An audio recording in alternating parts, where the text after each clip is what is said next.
Look at this gold trading chart on the 15-minute time frame. The oscillator histogram below the price chart turns green, the market starts an uptrend. The momentum slows down, the histogram turns white, and the market makes a correction. After that, the trend continues higher. The histogram turns green again, and the market continues the uptrend. Then momentum slows down once more, the histogram turns white, and price goes into another correction. You can see exact same behavior here on this gold chart using the 1-hour time frame. A strong downtrend is identified by the red histogram, then a correction is identified by the white histogram.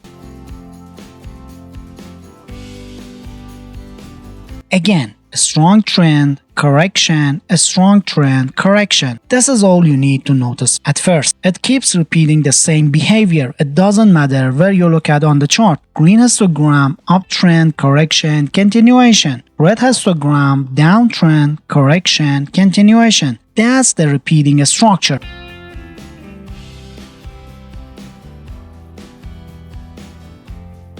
Now let's look at what's actually driving this. This is the double MACD.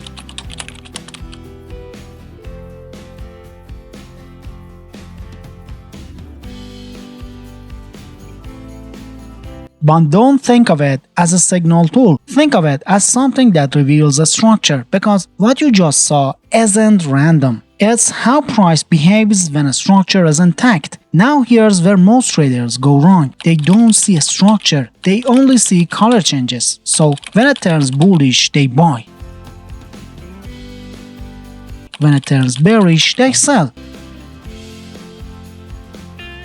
But price doesn't move like that. It moves in waves, impulse, pullback, continuation. And if you trade every color change, you usually end up reacting too late in both directions. Watch it again. Red histogram, downtrend, correction, continuation. Green histogram, uptrend, correction, continuation. This isn't a coincidence. It's the same structure repeating itself. The MACD isn't predicting price, it's describing a structure. So instead of reacting to the color, you only focus on one thing. What is price doing relative to the histogram? Is price moving higher? Is it moving sideways? That's the entire framework. Now, to make this even clearer, we slow it down because fast reactions creates noise, and noise is what causes traders to misread what's happening. We smooth the structure so only the meaningful movements remains. In uptrends, it acts as discount area confirmation. In downtrends, it becomes a premium retracement zone confirmation. But before jumping into another example, there's one adjustment that makes this behavior much easier to read. By default, the MACD reacts to almost every small fluctuation in price, and that's exactly what creates confusion. Then, that's when you start thinking every pause in the market is a reversal signal, and that's what causes traders to lose money. So we're going to slow it down. Long-term MACD settings, fast length 100,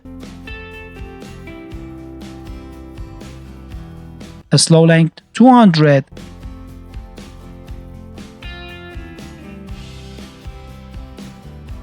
a smoothing 50.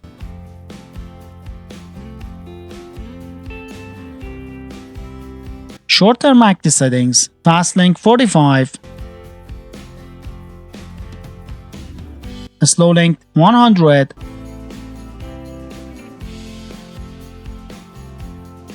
a smoothing 27. Each increase filters out another layer of market noise, but the structure alone isn't enough. You also need to know exactly where to enter, and that's the part where many traders get stopped out because of poor entries. So we add one more layer to this trading system, the swing arm HR trend indicator.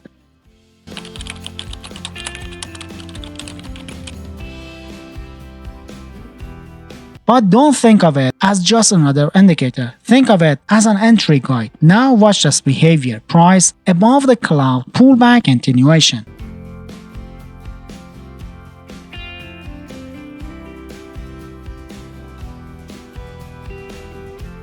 Price below the cloud, pullback, continuation.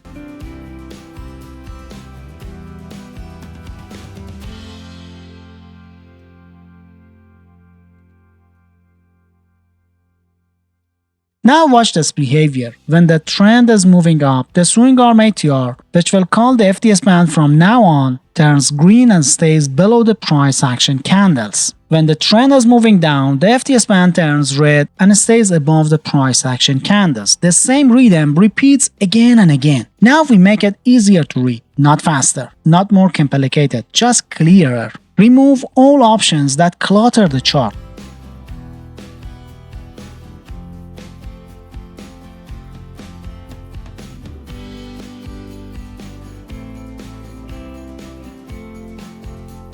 Then set the ATR period to 6.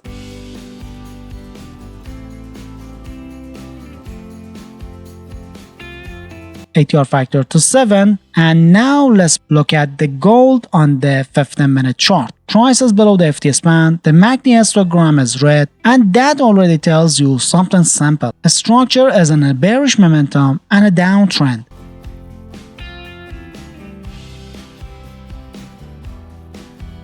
Now watch what happens. Price action doesn't move in straight lines. It moves, then pulls back, then continues. The same pattern repeats again and again.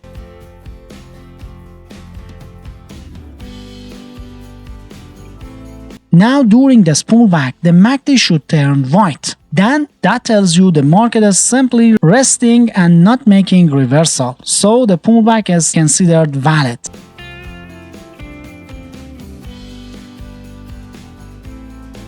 Now we want to find the beginning of the next impulse move, so we can write that move for a possible profit. That happens when MACD shows bearish momentum again with a red histogram. The candlestick that corresponds with that bearish momentum histogram becomes the sell entry trigger. That alignment is where continuation becomes high probability.